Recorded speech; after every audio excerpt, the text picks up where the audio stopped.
investment-minded, but it's also volatile and accelerating in complexity. That's why we created Token Metrics, an intelligent crypto platform backed by an industry-leading combination of data, AI, and media that feeds optimized portfolios to crypto investors. Featuring Token Metrics ratings to help you find the best investment opportunities in real time, an indices page that showcases various model portfolios, and deep insights into price predictions and technical analysis. A dedicated NFT dashboard that evaluates NFT collections and assets by our machine learning algorithm to find the most profitable and secure NFTs across all available blockchains. Plus, with access to Token Metrics TV, monitor 24/7 exclusive crypto news and analysis. Whether you're a first-time trader or a seasoned crypto investor, you can stay informed and in control, backed by your all-in-one crypto companion, Token Metrics. Take control of crypto today at tokenmetrics.com.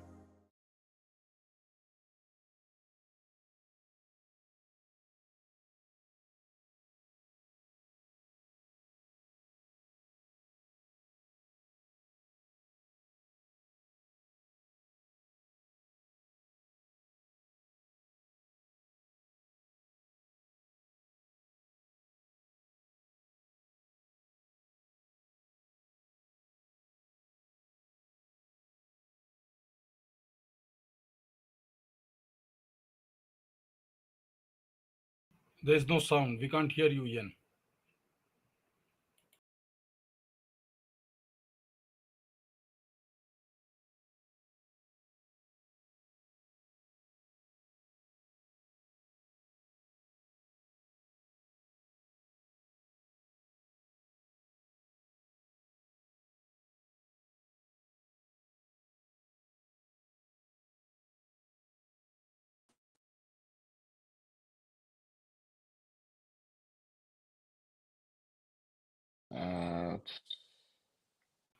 Yes, now we can hear you.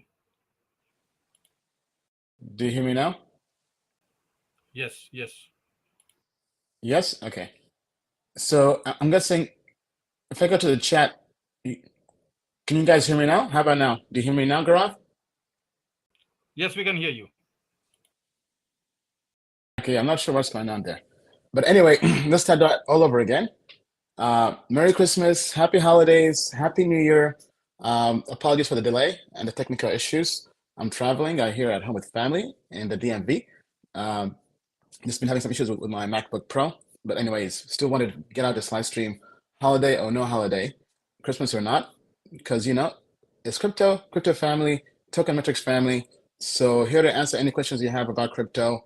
This will be your old school AMA. Won't have a desktop or screen share because I'm doing this on my iPad. But any questions, anything you want us to cover and talk about regarding crypto, the markets, post down below in the chat. This is going out to YouTube, Twitter, I think even Twitch as well. So any questions you have, post down below, and be sure to tell a friend that not being in crypto, yes, even in time like this, not being in crypto is still a financial crime. Crypto has been instrumental in changing my life, transforming my life. We've helped lots of people out there, even before Token Metrics, get financial freedom through crypto investing with a data-driven approach to investing using Token Metrics. And now we're here to evangelize that same message. Because don't forget, last market cycle, it was the same game. We were here in a bear market, still grinding, still researching, and we found those 100x, 400x wins, those investments. And now the game has reset, excessive capital has been flushed out, and now it's time to find the next big wins for the next market cycle. So we're here burning the midnight and the daylight oil to find the next 100x investments. All right, so with that being said, let's see who's in the chat. All right, so happy holidays to WAC. Let's go. Bull Runner 76, BK Crypto. Hey, what's up? Is that Brooklyn Crypto? Apologies, I do want to do a meetup in Brooklyn. I know you guys have been asking for one. If that's you, just email my team at info@tokenmetrics.com and we'll try to put one together. Great filibuster. What's going on? Hatim, what's up? Dominique. Where's Forrest? So Forrest will be joining us for these live streams once a month. So once a month on the live streams, and then also once a month with our customers on a webinar. So basically, we have him for about half the month, but different events and streams. He was with us this week on the private webinar, which goes out to our premium customers and above. Hey, Williams. Ludovic, what's up? Daydream, what's going on? Alan, happy holidays to you as well. Tom, Alicia, Sharad, what's up? Kenichi, Dominique. I just came back from Qatar. I was there for the World Cup. I was there for a week. Great experience. For those who follow me, I love soccer and football. That's my third World Cup. Began with Brazil, then did Russia 4 years ago, and now Qatar. And the next one's going to be here in North America, in the US. It's a combination of the US, Canada, and Mexico. When's the next Austin meetup? Actually, good question. I haven't done an Austin meetup as well. Maybe it's time we do some meetups. We'll definitely, let me actually write that down so I don't forget. I definitely want to help do as many meetups as we can. I know it's kind of been a while. Over a year since I've really been doing meetups. So I'll do.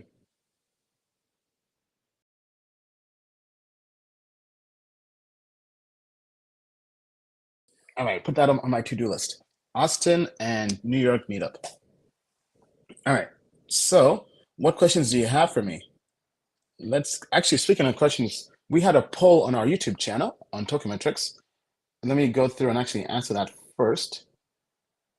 Just give me a second to pull it up.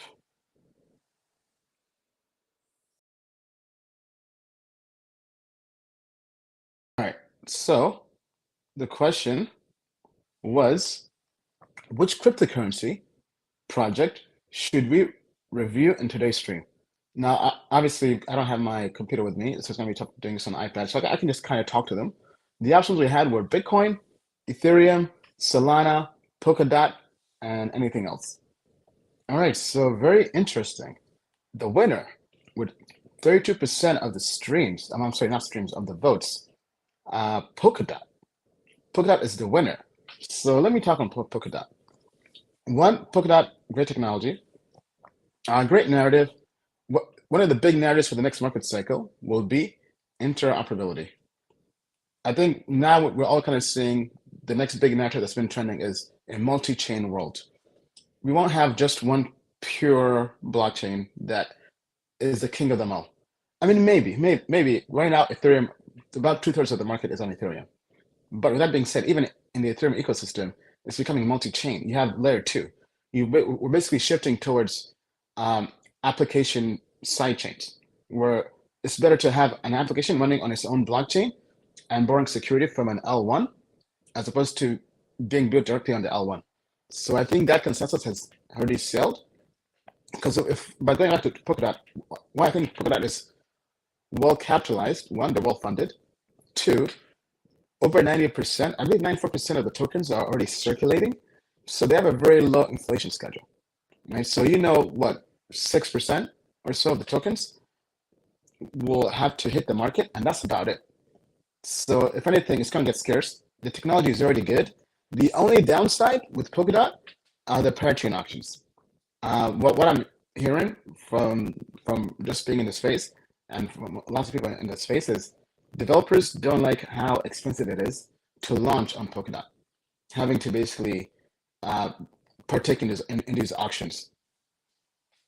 Right, so the sound's going choppy. Let me just take up my AirPods. I don't think I need them.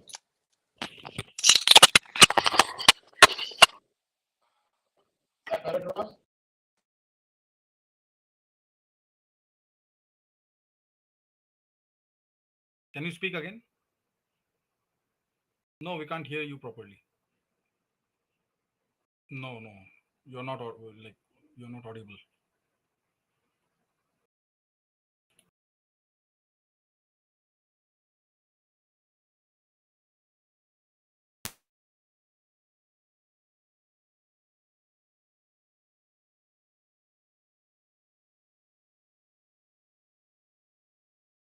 Can't hear you. Cannot hear you.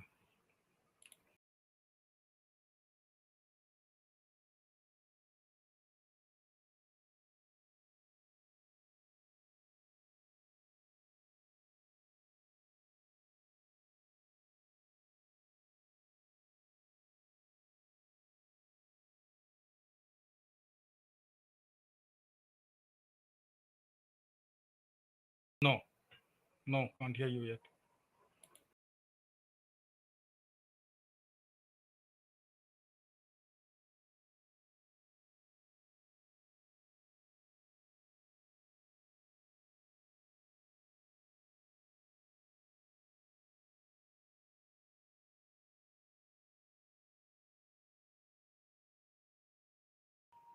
Not yet.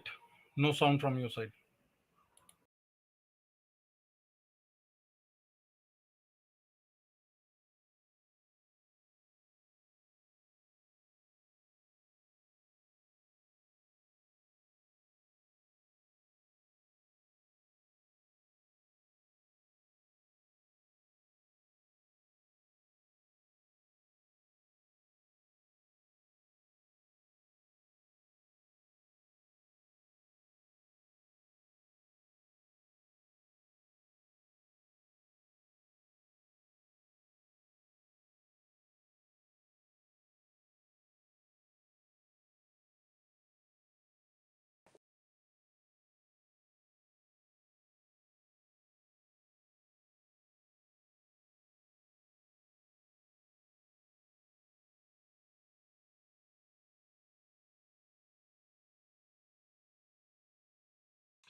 All right. Okay, I'm seeing here that it's working. We should be good now. Yes, it's fine now. Are we good, Gaurav? Yes, we're good. Okay, all right. All right, we got it working. Hallelujah. Okay, so let me go back to the poll, right? So the poll was, what crypto project should we review in today's stream? I'm doing this on the iPad, as you've seen, with the technical issues because of my MacBook having other issues. I'm here home for Christmas with the holidays. But anyway, Polkadot. Polkadot, I think, is poised to do well. One, great technology. We've already done a code review on them. They scored over 90% out of 100%. So technology is solid. By the former co-founder of Ethereum, Gavin Wood, who's now stepped down from Polkadot. But the reason why I like Polkadot, I'll give you the pros and cons. From the pro perspective, the tokenomics are great. Not much inflation. Over 90% of the tokens are already circulating. So there's not much friction holding it down from going up and going to the moon and beyond. Even though it's a large market cap and the space is getting very competitive, the fact that it's great technology, the only issue, the only con right now, the large con I see, the large negative I see, and from talking to people in the space, is it's expensive for new projects to want to build on Polkadot. The whole parachain auctions and everything, it is very, very costly. Now, I'm not a Polkadot expert in terms of the whole ecosystem. I've only been in Ethereum, but you basically have to get a bunch of funds, stake them, lock them up, whatever, and not every project can do that. So what I'm seeing is lots of projects are going to Cosmos. We actually didn't have, do we have Cosmos on this list? We didn't have Cosmos on this list, but I'm actually more bullish on Cosmos than all these other projects. I'll tell you why, right? Because if you're a developer building on Cosmos, or let's say you want to build an application-specific project without having to be bothered with L1 inefficiencies in terms of not scaling, what blockchain project do you go to? And we're seeing lots of developers go to the Cosmos ecosystem because, one, they can borrow security from Cosmos, right, through IBC. And basically, Cosmos is the L1 that secures them, and they have their own application-specific chain, and they can still be part of the whole ecosystem.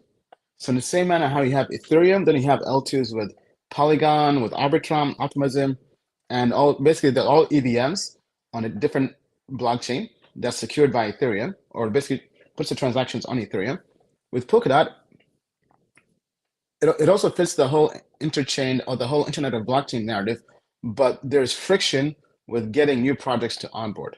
Unless somebody here is maybe an expert in Polkadot ecosystem, that's the main challenge, is onboarding new developers who don't have the funds to do all that in terms of locking down their Polkadot and being part of the auctions.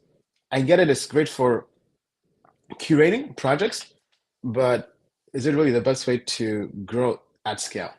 And ever since Polkadot launched, there's now more competition. You have a lot more projects out there that are competing with it. So in terms of the Internet of Blockchains, you have Polkadot, you have Cosmos, you have Avalanche with subnets.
Am I still frozen?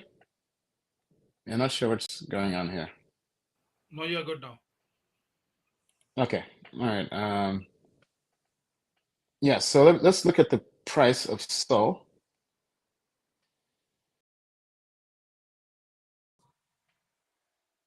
Solana is at around $12, and their all-time high was 260.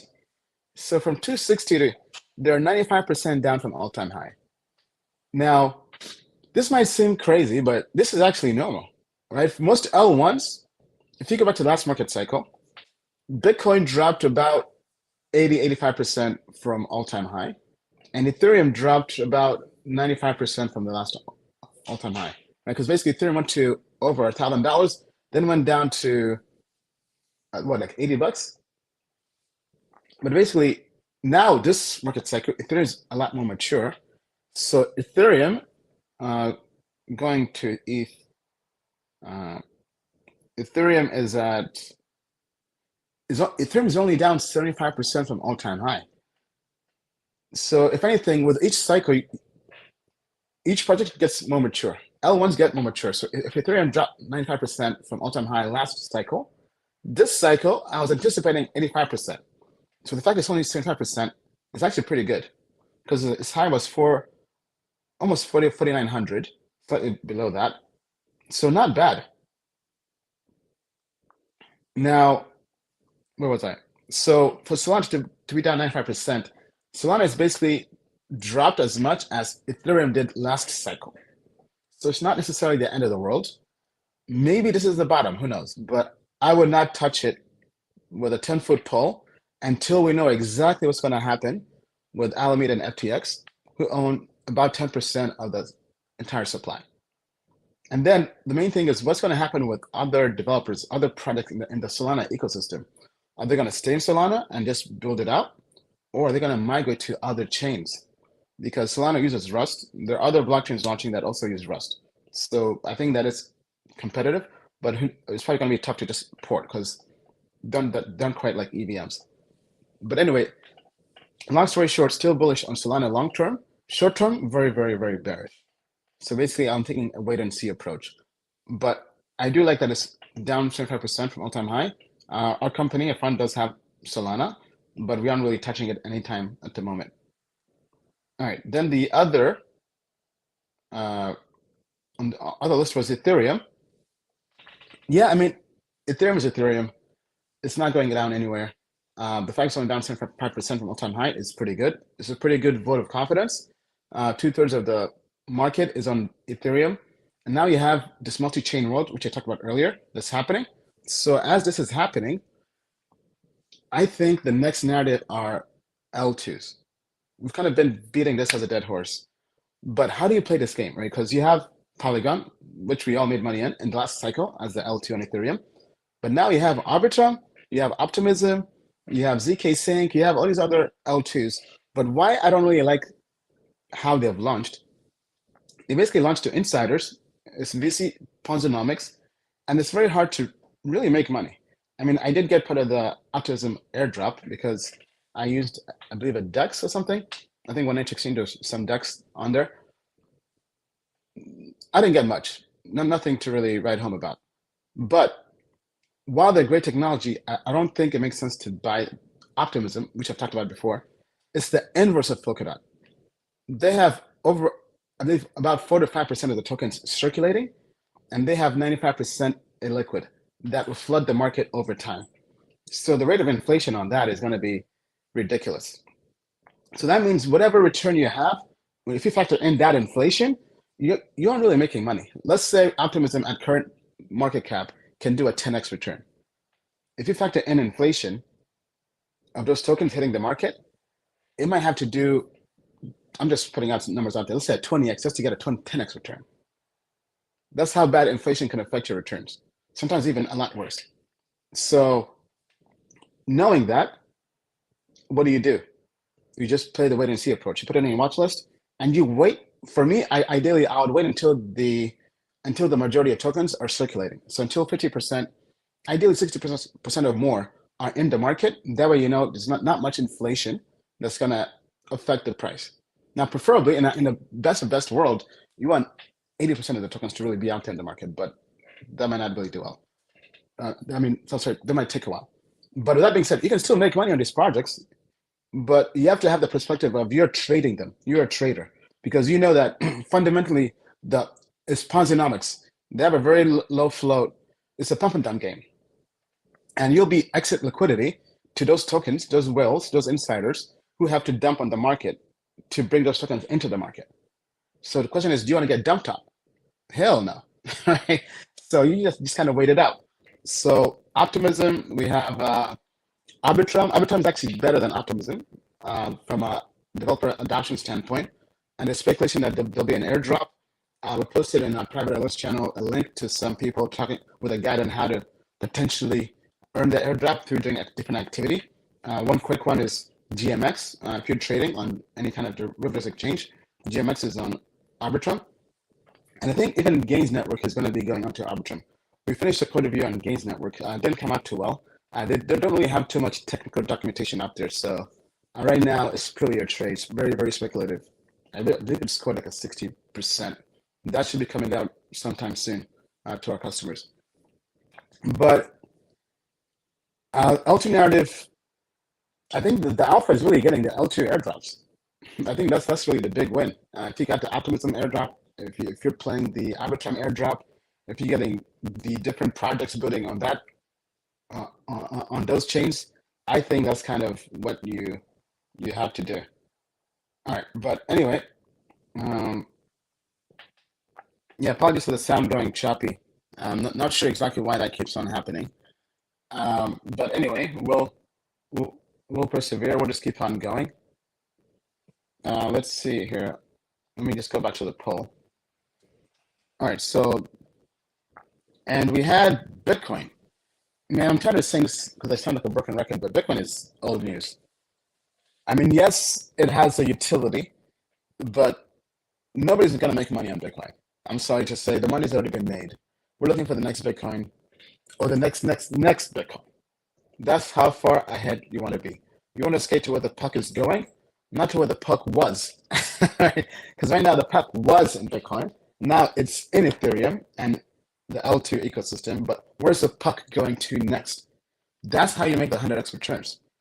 You're not going to make that holding where the puck was. That's old news. I mean, maybe it's very sentimental. Maybe you like the nostalgia, but take a photo, take a postcard, frame it, and call it a day and move on to the next Bitcoin, right? So that's kind of my perspective. But anyway, happy holidays, everybody. Let me go through and see what questions we have. Thoughts on Pulse Chain? Not much. I mean, I'm friends with Richard. I met him in different conferences. He's quite the personality, very in-your-face kind of guy. First time I met him, I hated him, didn't really like him, but we kind of became friends just through different conferences and bonding, kind of seeing a different side of him. Pulse Chain, I would not touch it. I don't have any plans to touch it. That's all I can really say. At this point in time, preservation of capital is key. I mean, we can definitely welcome Richard on here to explain it to us. But my understanding was there was an airdrop, and now you also have to kind of sacrifice some ETH. But I'll say what I said before with Hex. Most people were very bearish on it. We said that technology-wise it wasn't good, but we said that free money is free money. I mean, I'll never be the one person to tell anybody not to take an airdrop, right? That's exactly what I'll say with Pulse Chain. If you're getting the airdrop, if it's free money, collect your money, right? Collect your dues. But if you have to stake or sacrifice or give away funds, then it becomes risky in a market like this. At this point in time, I mean, I think airdrops is where it's at. Do you see ICO VC pools happening again? If yes, how? Using DAOs? No, I mean, right now there's lots of regulation around that. So in this market, I don't really think so. I mean, there are investor syndicates and the investment DAOs, whether those done through Delaware or Wyoming, or sometimes even just offshore in other parts outside the US. But investment DAOs are good. I think it's a feasible structure. We actually had one, but we had to close it just it was a hassle to run. You have to really find the right people to be part of a DAO. And in this current climate, with what happened with the CFTC going after a crypto project and basically suing members of the DAO, I mean, those were shots fired that lots of DAO members heard and said, what? Because they served the DAO, I think, it was some crazy way. What? I don't think it was even via people. I think they served the DAO online through a Reddit forum. I mean, so if you're in a DAO, I mean, be careful. Will the market drop, and what are some low cap gems? Yeah, market cap. We think the market can go lower. Now, looking at all these different crypto projects, because on the research side, in terms of investing, we basically shared a list of projects we're looking at, 20 to 30 projects we're looking at, and we're going through looking at how far down those projects are from all-time high, and it's pretty low. It is pretty low. Like I mentioned before, Solana is down 95% from all-time high. The question is, how low do you think we can go? ETH is only down 75%, but you have other projects. I would say most altcoins are down 95%, and these are the alts that we think can bounce back next market cycle. If they're down 95% from all-time high, how low do they go? I would say typically some go down 99% and then bounce back. But the question is, the space always gets bigger, more tokens, more new projects enter the space, it becomes more competitive. So those projects down 95 to 99% from all-time high, can they bounce back and survive the next new market cycle when investors are looking for the shiny new sexy project, right? People might be done with the old L1s looking for the new L1s. For example, Solana was the new L1, Avalanche was the new L1. Nobody cared about Icon, nobody cared about OneChain or all these, right? So people basically ride narratives. They're basically surfing the narrative wave. So for those new projects to come back, they have to have lots of developer adoption and growth, have great tokenomics, basically comparing, as mentioned before, optimism versus Polkadot. And then also finding that right narrative to ride the wave, right? So if we think the next narrative is going to be a multi-chain world, internet of blockchains, again, then what projects can ride that narrative? What projects building in those ecosystems can ride that same narrative? Right? Because in Solana, you had Stepin, you had what else? You had all these other narratives. So basically, the big narratives we had the whole Solana ecosystem. We had Solana NFTs, like all those that basically were copy and paste from Ethereum. Because they had was it Sol Apes? Basically, the Bored Apes of the Solana ecosystem. Then I would say you had NFTs, Bored Apes as well. You had Axie Infinity with GameFi, blockchain gaming. So all those were big narratives. Hey, what's up, Cryptechology? What's up? DT from London, what's up? Merry Christmas, Tom. Thank you. Yeah, Brooklyn into the house. What's up? Yeah, having a good holiday season. Here with the family. Here to celebrate Christmas. Hey, what's up, Bitsy in Lagos, Nigeria? I've been loving my Afrobeats, man. Afrobeats is blowing up. Yeah, BK Crypto, email info@tokenmetrics.com. And our team will get to you. Or actually, or just even DM me on Twitter. Might be easier. At Diary of a Made Man. Hi, Ian. With the TM indices in negative right now, would you still recommend building your portfolio as per TM indices? A very, very good question. So the TM indices, yes, they're negative, which sucks. But we figured out exactly why, and we fixed that problem, or we fixed the first part of it. The first part, which I think I covered this on stream before, or maybe it was a customer webinar, but basically our models. So the TM indices, when it's a bearish market, based on the market pace, market indicator, they're primarily in stablecoins. About 10% or less is in alts. So you have like 5 to 10% exposure in alts, but for the most part, about 75% or more is in stablecoins. And that part was doing well. But once it flipped to bullish, it gets out of stables and shifts to being all in on the market. Basically, it goes from risk off to risk on. That happened. And then basically through what I think was like a 4-day time period or whatever, the whole FTX thing happened. And the indices, I mean, the weekly and monthly, those take forever to, because they take a week to, weekly takes a week to rebalance.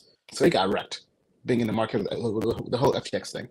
The daily got wrecked as well. Not as bad, but still wrecked because it took it a while to readjust to, oh snap, the market is crashing because of FTX flood, risk off.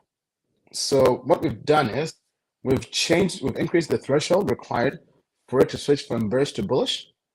So basically we made it less sensitive. So it takes even more in the market for it to go from bearish to bullish.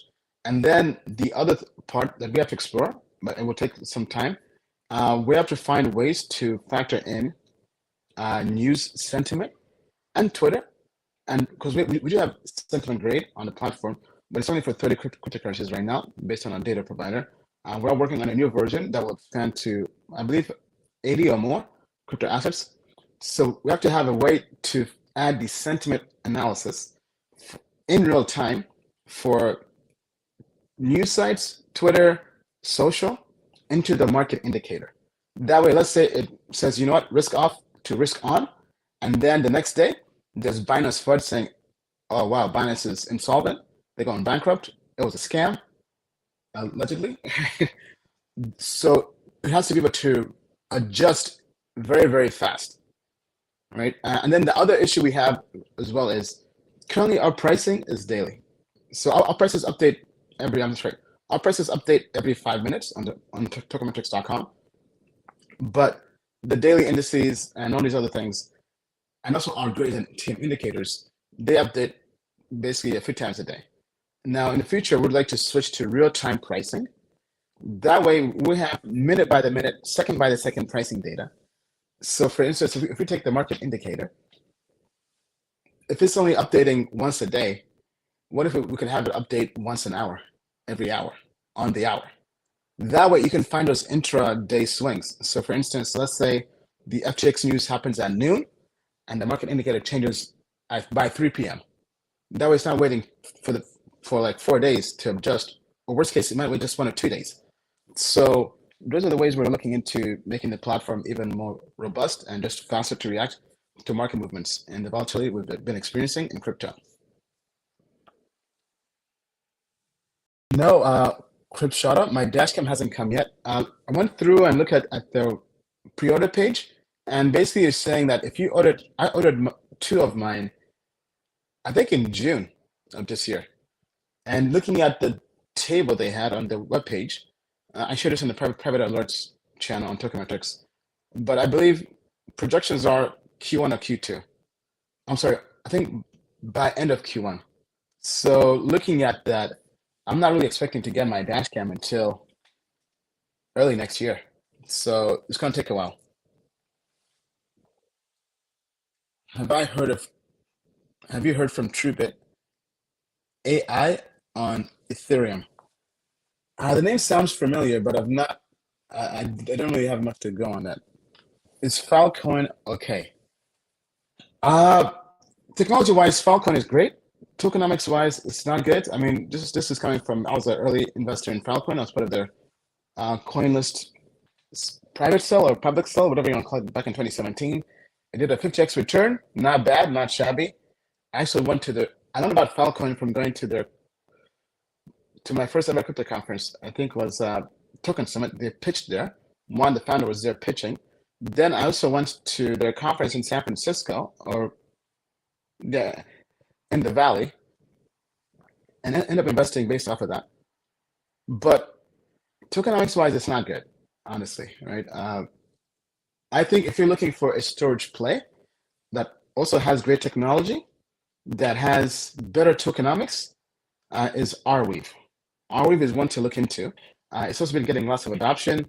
They have a huge war chest. There is lots of capital from A16Z and some other blue chip investors. I'm gonna actually pull them up here. Just give me 1 sec. So let's compare Filecoin and Arweave. Sorry, well, we think Arweave is better than Filecoin from a value investing perspective. I'm not saying from a technology perspective. Filecoin could have better technology, but let's say Filecoin's technology is an A plus and Arweave is A minus or B plus. That's not bad, right? As long as you aren't investing in projects with a technology score of F, right? Basically, you want to avoid scams. But looking at this, max supply for Filecoin, 2 billion. Maximum total supply, 2 billion. The available supply, 351 million. So it's one of those VC Ponzi plays. There's so many of them. The game is getting old. So a project could have great technology, but if they have VC Ponzi, where basically, what is this? More than 75, about 80% or more of the tokens are not in the market. Those tokens are going to dump in the market. The fact they're being dumped in the market is sell pressure that's going to keep the price down like a basketball underwater, right? It's pressure, it's gravity. You want to find great projects with great technology, great fundamentals, and no gravity holding them down. So while Filecoin has great technology, there's just too much gravity in inflation. And it's down almost 99% from all-time high. All-time high was over 236. It is currently at 299. So compare that to Arweave. Arweave's max supply, 66 million.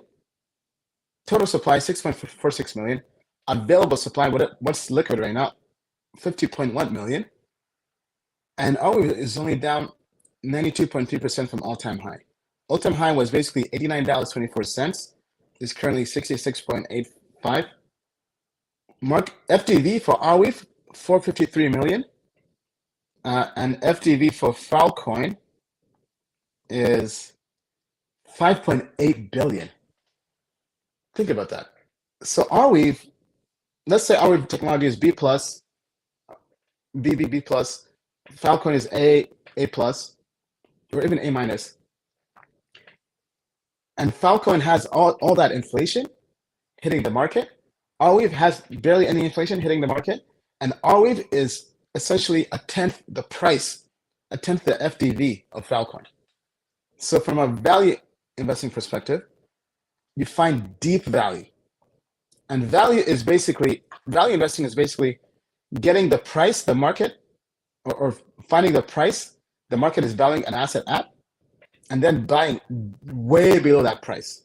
That's deep value investing. So looking at this, let's say we think Arweave we think its FDV, its valuation should be at 2.5 billion.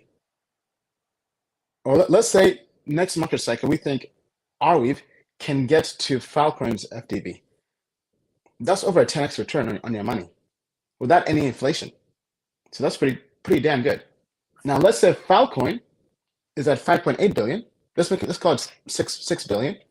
And they do a 10x and they go to 60 billion FDV next market cycle. You have to factor in the inflation, right? 80% of the supply has to hit the market and it's going to be dumped on you. So that 10x might end up being a 5x or 2x.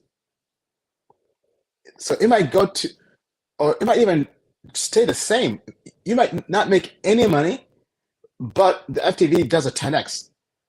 That's possible in projects with a very low float. So I would be very, very careful with that. Basically, I would not touch Filecoin, but I would touch Arweave. Actually, our fund does have some Arweave, and we do plan to accumulate that. Ian, what are your top 5 coins right now for the bull? Top 5? Good question. I'm going to give two large caps, 2 mid caps, I'm going to get 6, maybe 2 low caps. So 2 high caps. I think, let me think about this very clearly to make sure everything is Yeah, I mean, Polkadot is one. But the question is, what exposure do you want in Polkadot? Do you want Polkadot itself, or do you want an ecosystem project? So I'll just kind of put out the ones where we like, all right? So Polkadot and Moonbeam, those are two on our watch list. Polkadot has better tokenomics. Moonbeam, not quite there yet. I think it's about like 50%. Or let me actually pull it up exactly. The tokenomics for Moonbeam. Because Moonbeam and Cosmos, that connection is worth watching. So yeah, so it's about 48% of the tokens are circulating for Moonbeam. I think once it gets over 50, 55% supply, definitely worth looking at. And it's down 98% from all-time high. So Moonbeam FTV 350 million. I would say Moonbeam is more of a like a mid cap. So high cap Polkadot, mid cap Moonbeam. That basically kind of playing that whole connection. Then we got Cosmos, but I'm not sure if I want to put Cosmos on that list by itself.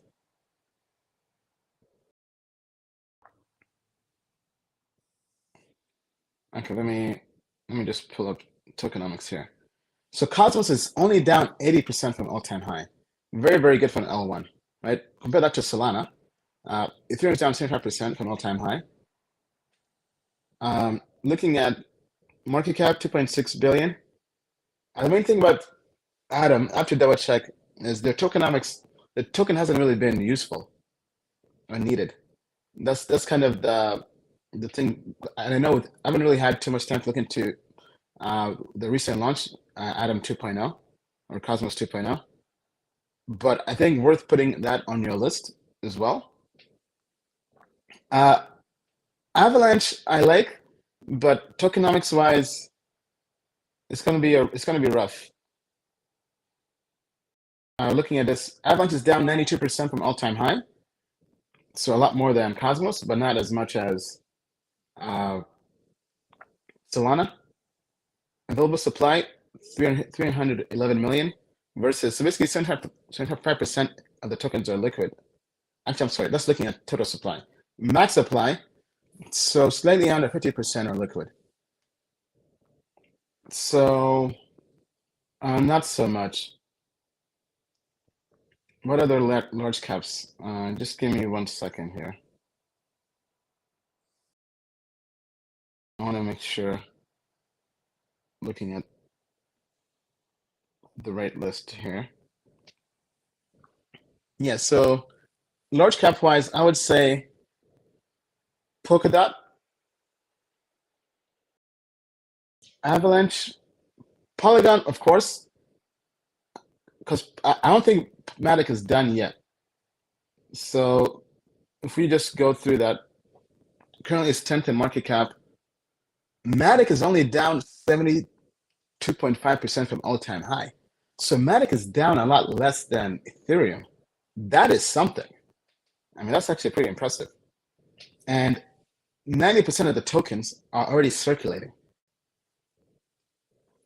With an FTV of 8 billion, I mean, I like large cap wise, Matic, Polkadot, those are definitely worth looking at for next cycle.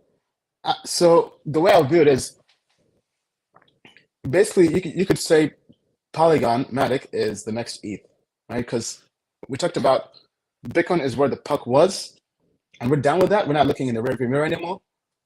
That's why I've been down with Bitcoin since 2018. And then Ethereum was the next Bitcoin last cycle. So basically 2017, 2018. And now, honestly, we're done with Ethereum. We've moved on. So why look back at it? I mean, we still have it. We still have it as a store of value, but what's next? And what was next last cycle was Polygon, 400x return. And why it did well? It didn't really have those horrible VC Ponzi-nomics like these other L1s are launching with. And it launched at a very fair or rather undervalued valuation, FTV. And nowadays, we're not really seeing that. These projects are just doing these VC Ponzi-nomics, giving out some mini airdrops and calling it a day. But now the question is, what's the next Polygon? because now I think Polygon is the next Ethereum. So where Ethereum was last cycle is where Polygon is now, except even it's doing a lot better. The biz dev is incredible. All these partnerships, Starbucks, Disney. So basically, Polygon, Polkadot as a large caps. If we go to mid caps, we had Moonbeam. I think those tokenomics have to get slightly better. Have to get over 50% circulating tokens, but definitely worth putting on your list. Then, what other mid tier? Let me see here, because I want to do it based off of FTV. Because Solana, I think not yet. I'd rather have had Polygon right now than Solana, honestly, because of the whole ecosystem. Helium has too much execution risk now, so I would not put that on that list. I think the fact that they're pivoting and migrating over to Solana, and with everything that's happening with Solana, hell no. Right now, I think you just got to take a wait and see approach. There's just too much risk in Solana and too much risk with them migrating over, too much execution risk. So too many variables out of their control that could go wrong. Okay, so we have Near. Let me just look at their tokenomics. Yeah, I mean, I think Near's a good mid-tier. FDV 1.3 billion. About 84% of the tokens are circulating, which is good. It's down 93.4% from all-time high. So Near, although it's kind of over $1 billion valuation, not quite mid-cap, but I would say it's a good third large cap to put on your list. And great with VCs. They have a lot of capital. What other mid-tier do I want to get? Because we have Arweave. We said Arweave was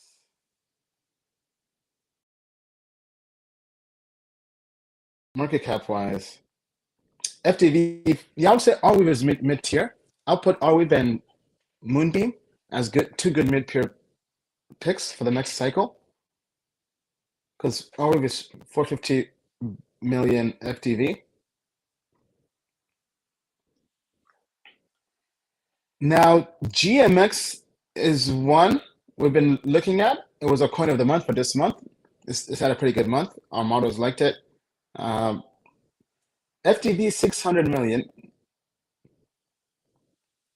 And about 8.4 million tokens are liquid versus its max supply of 13.3 million.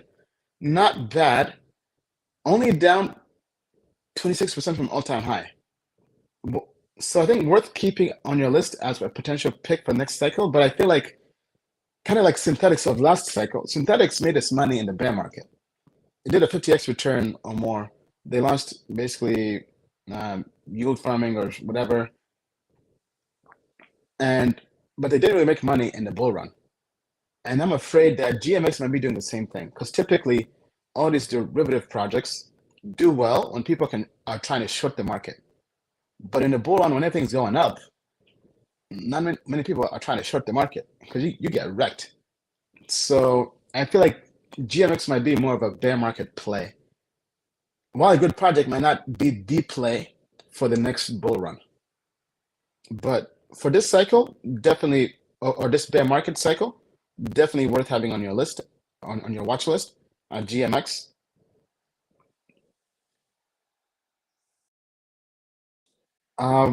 The other one I like, Canto. I've covered this before. It's basically an EVM for an Ethereum virtual machine for the Cosmos ecosystem. If you're looking for a bridge, because I mentioned earlier I'm bullish in Cosmos, Atom. So how do you play that from an investment perspective? Right? You have Atom, which we covered before on your watch list, but then you also have the infrastructure projects or the bridges. And the way I view it is all these Ethereum applications, if they're trying to market to the Cosmos ecosystem, there has to be a bridge. There has to be an EVM over, right? I know some people are bearish on EVMs long term, saying, why do you want to just have EVMs for everything or for other chains? But I'm saying, the same way we had all these copy and paste projects, all these forks that went over to Avalanche, from Ethereum to Avalanche. If you take all the Olympus, like Time Wonderland was an Olympus DAO fork, migrated over to Avalanche under subnet for EVM, which made it easy for Avalanche to grow and get more users. So it's a great user acquisition strategy. So how is Cosmos going to grow? They have to recruit Ethereum devs. They have to recruit Ethereum users over, and they need an EVM for that. I'm not saying that's the final end goal for Cosmos, but you need bait to get them into the ecosystem with very little friction, and an EVM does that. So the question is, what EVM is going to win? Or rather, what EVM is undervalued? So I've covered this before. Canto is that EVM, in my opinion, in our team's opinion, versus Evmos. Evmos is way overvalued based on tokenomics. Canto FTV, 112 million. Now the supply is not good. It's about 400 million. It's basically about 40% of the supply is liquid. It's down 71% from all-time high. So, I mean, compared to ETH, it's down a lot less than ETH. Although I think it launched a lot later. It basically launched this year. But worth putting on your watch list. I think supply is not ideal. I think if it's over 50, that would be a good time to start looking at potentially accumulating it. But this is on our watch list. So that's at this FTV, it might even be a low cap. I would say if we consider low cap under 100 million, it's not quite there, but it's getting there. If you wait it out, it'll be under 100 million. I think at FTV of over 100 million, I mean, you might even be able to find this at an FTV of, I'm sorry, let's say this goes down to, FTV of 75 million. That'll be pretty good for an L1, EVM L1 on Cosmos. If you compare that to Evmos, Evmos has an FTV of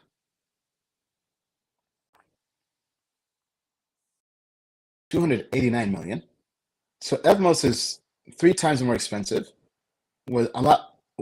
I think in the past when I looked at it, it was like a quarter the TVL. So if you compare the on-chain data, Evmos is overvalued. But anyway, so those are the picks. I'll add Hive Mapper. Currently, not buying the token, only getting the dashboard and just dashcam and just driving around. Right now, the FTV of Hive Mapper is not even a low cap. Although it's very illiquid, it's trading on a Solana DEX. If I pull up Honey, well, actually, just put in Hive Mapper.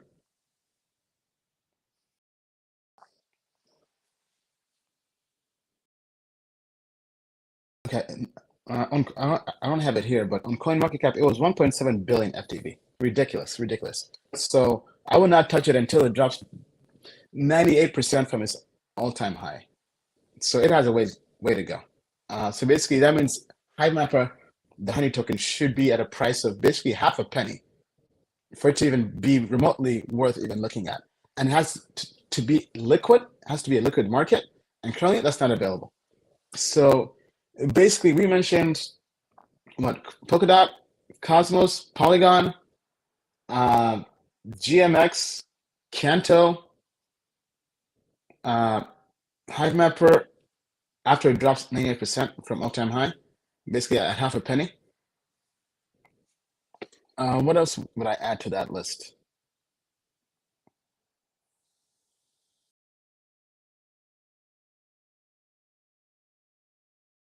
Arweave, we mentioned Arweave, can't forget that. Let me actually check Mina. Mina protocol had great technology, great funding to sustain itself in a bear market, but can it survive? FTV 467 million. Basically, about 80% of the tokens are liquid. It's down 95% from all-time high. The main thing is getting developer adoption. Basically, they're the smallest blockchain up there, but just getting developers in the ecosystem. I also mentioned Moonbeam. Can't forget that one. So I think all those are fair. Let me just give me 1 second here. I'm trying to. All right, so hopefully that answers your question regarding my top 5 coins right now for the next bear market. Yeah, interoperability was the topic. Yeah, the sound has not been too good. I did answer my thoughts on Cosmos, Dante, so hopefully that helped. I mean, long-term Cosmos applications for specific chains is becoming a big narrative. And I see that continuing in the next cycle. And if you look at the data now, because I just looked at it with you guys, Cosmos is down a lot lower from the all-time high than Ethereum is.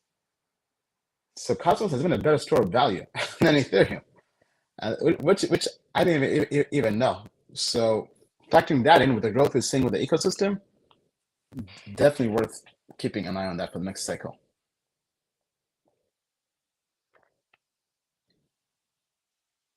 Would it be a good strategy to get Polkadot and lock them up for 2 years, benefiting from the projects within their ecosystem?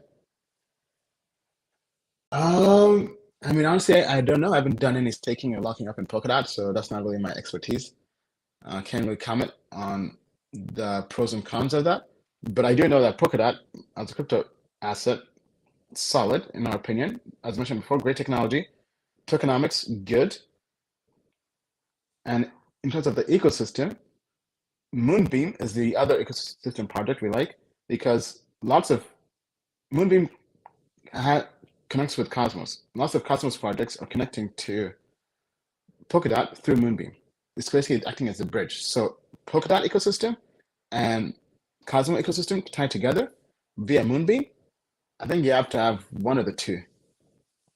But Moonbeam, I think tokenomics can be better. So you got to kind of wait that out. So hopefully that helps. Gala. Okay, I think Gala is the gaming project, right? Let me look that up. So it didn't really mention a gaming project on this list. I feel like GameFi also had its own tokenomics with Axie Infinity, because I mean those got wrecked. So Gala is down 97.7% from all-time high. Available supply is 7.5 billion. Max supply is 50 billion out of a total of 38.9 billion currently. Yeah, tokenomics not the best. So I mean, I would be careful with that. I mean, gaming wise, honestly, I don't even know what gaming project is good right now. I mean, the large caps, Mana, Decentraland, and Sandbox. But looking at this, Sandbox Mana is down 94% from all-time high. FDV 730 million. If we go to Sandbox,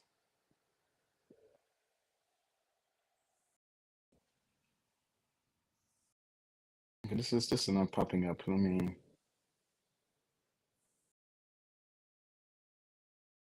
Okay, there we go.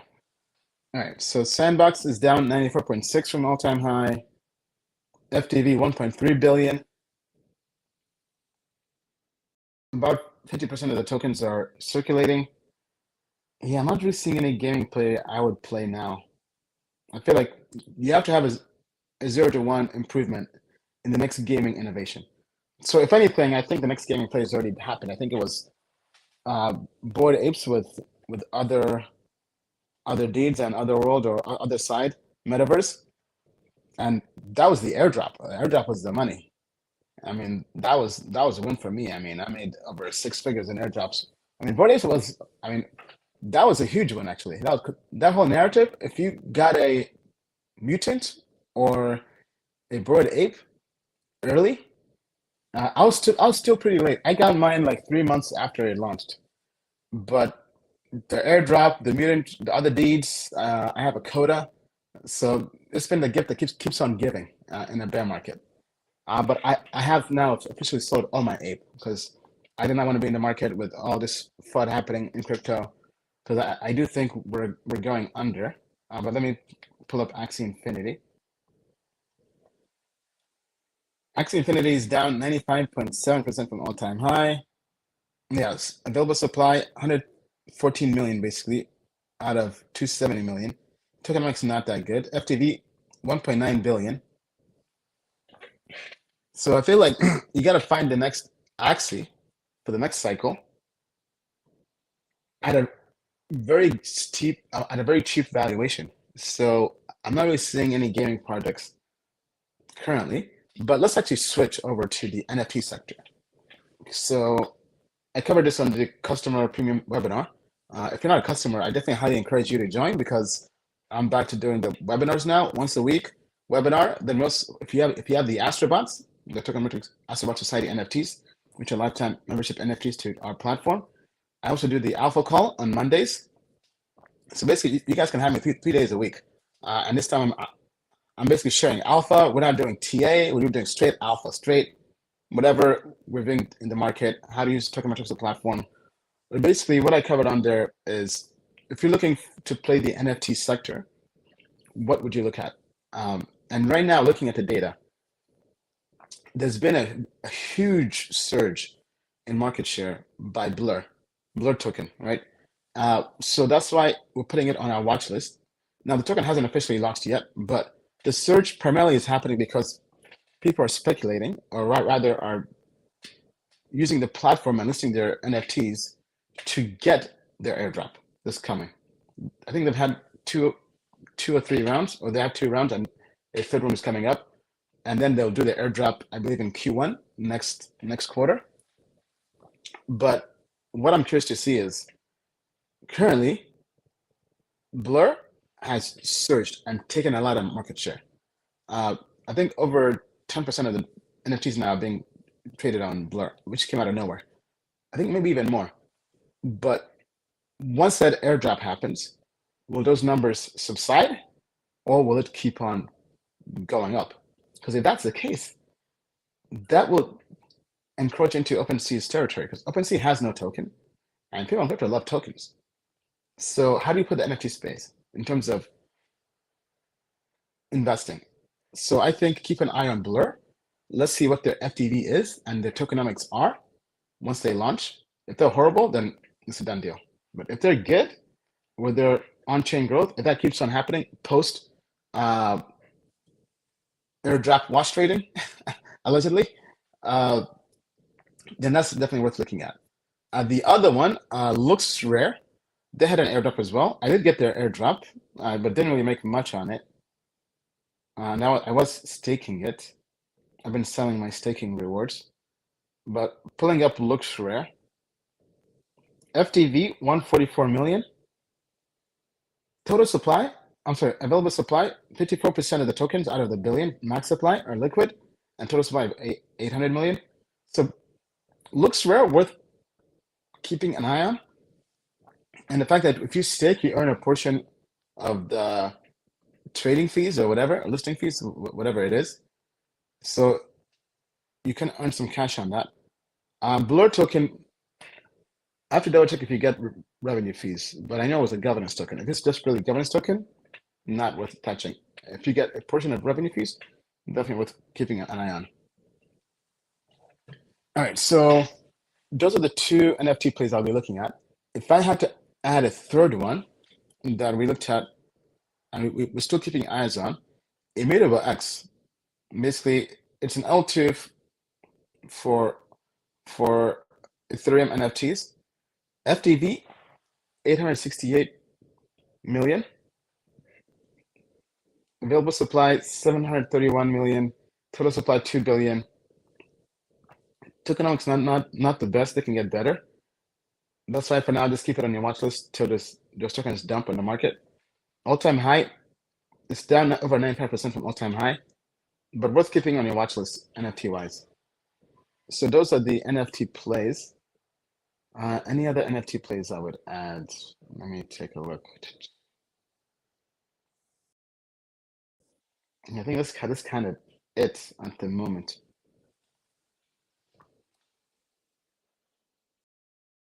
Are people against XRP? It's so anti-crypto and decentralization, or because it's been thoroughly researched in great depth like other cryptos? Because I mean, XRP just has poor tokenomics. I mean, and the token is not really needed. Great business. I mean, they're making bank, but tokenomics wise, I mean, let me actually pull this up here to make sure I have the right facts, because I know the XRP army will come after me. Regardless, so might as well have my data correct. All right, so XRP is down 89.6 from all-time high. FTV, 35 billion. 35 billion, 6 in market cap. Available supply, 50.3 billion. Total max supply, 100 billion. So half the tokens are out there about time. So all right tokenomics, but the FTV is 35 billion. How are you going to get 100x from 35 billion FTV? I mean, that means you have to go to 350 for 10x, 350 billion FTV. For 100x, you got to get to 3.5 trillion FTV. Then you factor in the inflation, right? Half the tokens have to hit the market. It might take a 200 or 300x for that, or even more. So the money's already been made in XRP, man. This is somebody who made money on XRP. I was in XRP back in the day, 2016, 2017. I sold early because I got in when XRP was under a penny. I was kind of not smart. I was day trading it, pump and dumps basically, or just riding the waves. And eventually I said, you know what? I'm done trading. Bought it again at 3 cents, held it all the way till 35 cents, made my first ever 10x and cashed out. I said, thank you, on to the next one. And currently it is at the same price, 35 cents.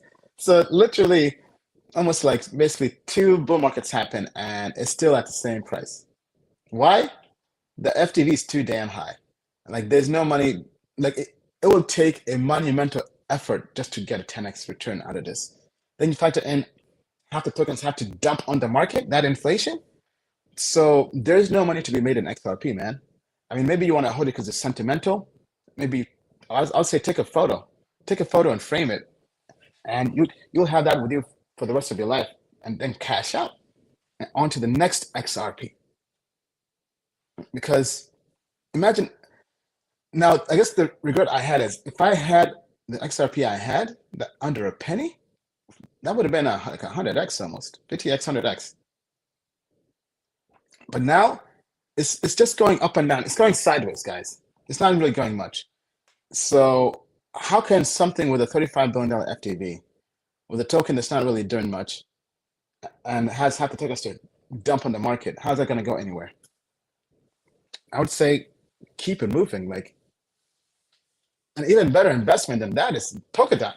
Polkadot, I know the two aren't really kind of similar, but from just purely a value investing perspective, if we go to dot FTV 5.6 billion. So dot could do let's say 5x, 7x to get to XRP's market cap or FTV rather. And 1.2 billion tokens are liquid out of 1.3 billion. So basically it's like 95% of the tokens already out there, only 5% inflation. So you got a project that's a fifth the price of XRP. That's an L1, much bigger use case. With all the tokens already out there, only 6% additional inflation till whenever. So why would you be holding XRP, man? There's no data-driven way to justify holding it. Maybe if it's sentimental, I get it and I respect it. I can't knock people's feelings.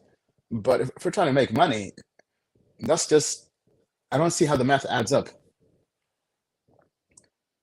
Hey, what's up, ASAP fam? I'm doing great. How about you?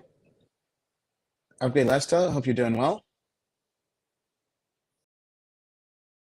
The two most I think you're starting to say the two most important ecosystems are Ethereum and Cosmos. Uh, I mean, I'll say the two.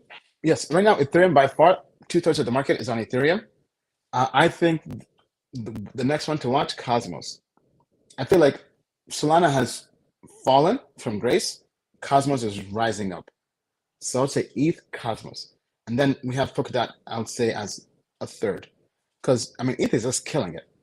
Polygon, Arbitrum as well, Optimism, all these L2s. That's what I would do.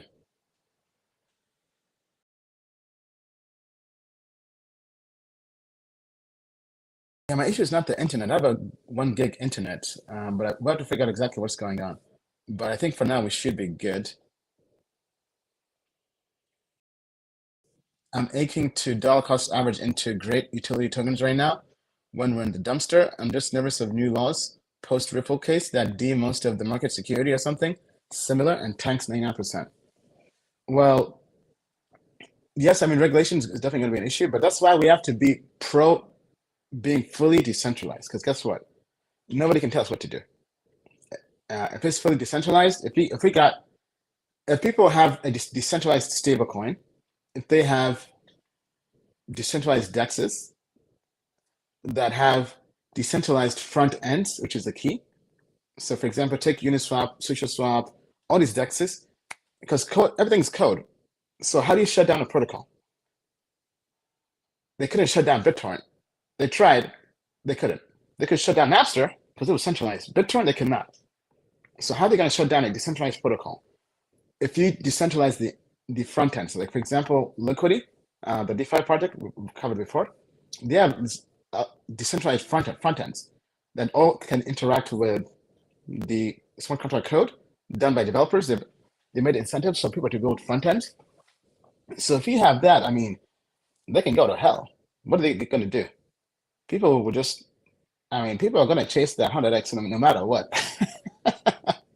So, like it or not, people, that's why DeFi was very innovative.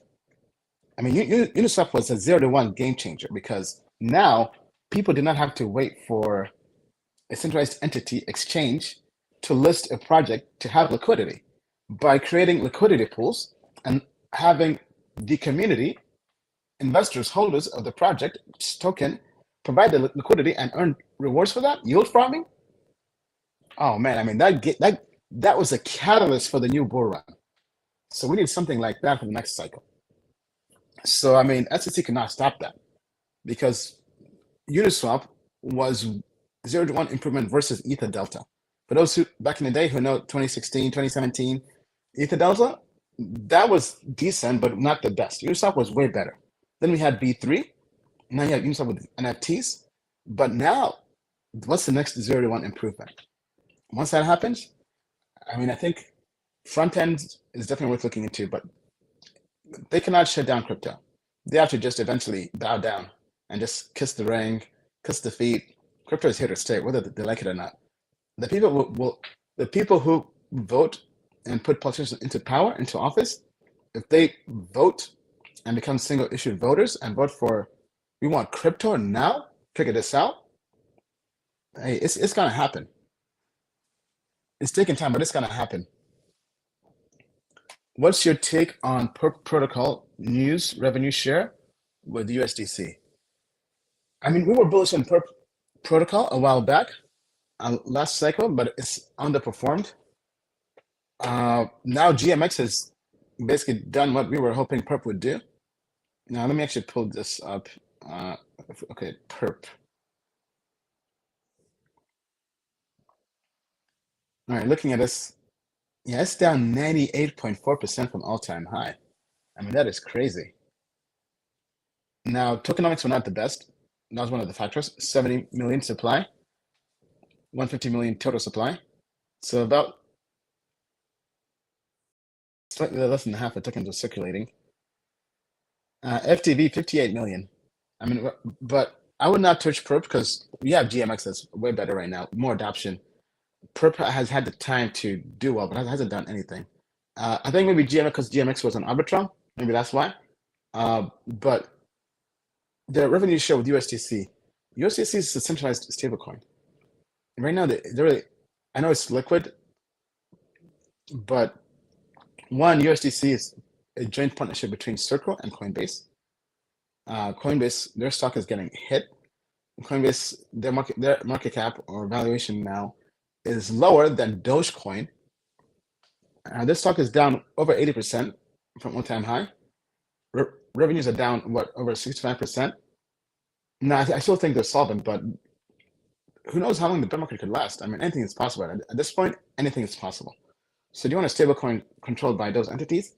And then the fact that they voted through the whole Maker DAO or whatever to have, I believe, 1.6 billion USDC sent to be custodied with Coinbase.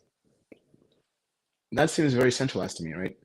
So basically, half of the voting, well, I'm sorry, half of Maker DAO and DAI is using USDC as collateral, which is a centralized stablecoin. So for me, I would prefer if it was decentralized, but then we have other issues like UST, where those algo stablecoins also collapse and just break peg. So I guess it depends what you want. I mean, USDC, I'm not opposed to it. I think it's decent, but I would like to learn more about that.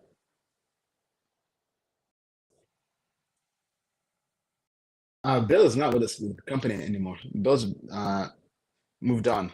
We wish him the best. Yeah, so now it's back to us.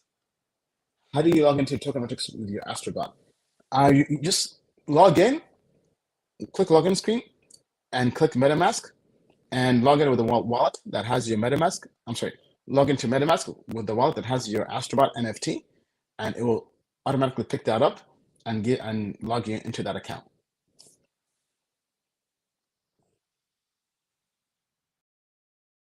Ian, please invest in some good audio. It's been 3 years of suffering. I mean, I do have great audio. It's just that when I travel, because my studio is in Austin, and then I'm there typically half the year or so. And then in New York, I do have equipment coming, and right now I'm here traveling in Maryland at my parents' home, right? So all the different things I had, I did buy this nice little camera here, but can't really use it because my computer, its adapter broke. Basically, travel it's just the downside of traveling all the time. Stuff happens. But I thank you for the patience. Would you be open to coming to a meetup in Brooklyn, New York, or anywhere in New York City? Yeah, I'm down. I have a place in New York, so I'm between New York and Austin. So I'll be back in New York probably and sometime in January. Hey, Ian, good to have you back on live streams, like in good old days. Thank you, Jan. Great to have you as well. All right. Big Man Tings says, is ADA still a good investment at these prices for the next bull run? Oh man, okay, so let's go after ADA next. All right, so because I know the Cardano Amis, they're pretty strong too. They come out in droves. All right, so Cardano is down 91.6% from all-time high. All right, I mean, that's kind of concerning considering Cardano is not a new L1, right? What does that mean? Oh, wow. All right, sorry, guys, just give me 1 second. I think a tree might have just dropped. Give me one.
There's no audio from your side.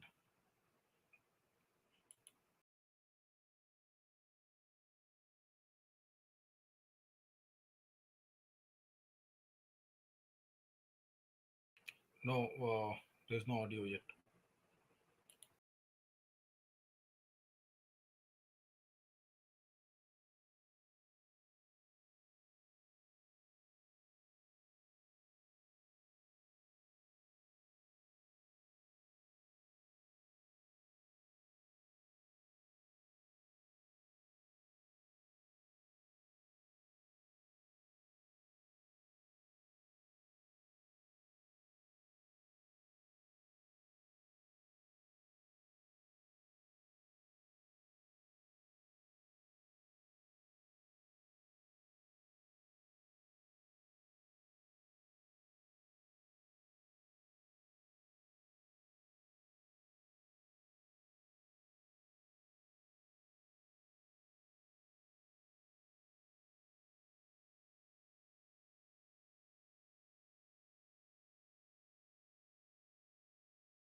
Hello, Grab, can you hear me now?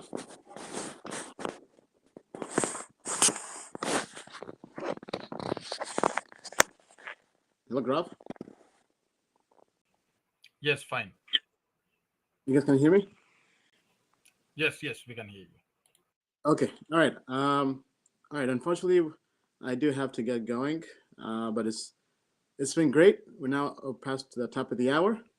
If you have any questions, post them in the comments below, and we'll get to them next week, or just tag us on Twitter at Tokenmetrics.